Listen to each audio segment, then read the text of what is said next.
Madam Speaker, 3,000 years. That is how long some giant sequoias have been alive. To put this into perspective, these trees started growing before the concept of democracy, the English language, and the birth of Christ. The Mariposa Grove, the largest grove of giant sequoias in Yosemite National Park, has been a source of inspiration for generations. When the Washburn Fire recently hit the Mariposa Grove, the fire's intensity dramatically decreased thanks to 50 years of thinning and prescribed burns. There is a stark contrast between areas that have a history of proper management and those that have been disregarded. While the fire subsided in the Mariposa Grove, surrounding areas that did not receive sufficient management were destroyed.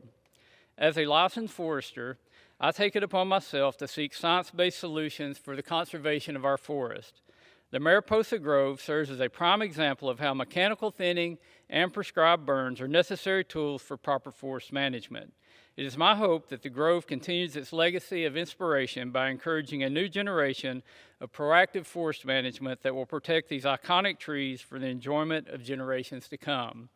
It's past time for the Natural Resources Committee to mark up the bipartisan Save Our Sequoias Act and for the House to pass it to protect these iconic national treasures. Madam Speaker, recently we have talked a lot about the dire situation of some of California's most iconic trees, the sequoias, but we have yet to discuss the condition of California's oldest trees, the Great Basin bristlecone pine trees. Great Basin bristlecone pines signify resilience, longevity, and perseverance. To cope in difficult times, they almost completely die off, leaving but a few strips of bark that can continue to grow along the ground or skyward for thousands of years. To ward off pests, bristlecone pines trap pests in their thick resin. Due to severe drought and mixed forest, bark beetles have been able to build up broods in other tree species and overwhelm many bristlecone pines, which succumb to bark beetles in a way they have never before. The good news is in the past month, a Forest Service pathologist confirmed that Methuselah, the nearly 5,000-year-old bristlecone pine, thought to be the oldest tree in the world, has yet to face bark beetle infestation. There is still time to act on drought in a timely, common-sense manner to protect our Great Basin bristlecone pines. We must follow the bristlecone pine's example of resilience and perseverance, adapting our laws to the needs of the natural world to stave off catastrophic wildfire and severe drought.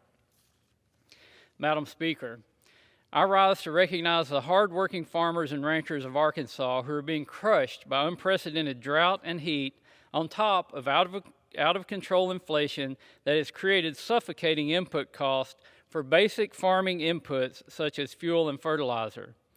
Although this devastating farm year can't be salvaged, hopefully the Biden administration and Democrats in Congress will realize how detrimental their actions have been on raising energy and food prices on those who can least afford it, low-income and fixed-income Americans. There's still time to change directions on this dangerous path Democrats are leading our country down. I plead with my colleagues across the aisle to embolden common sense, and I yield back.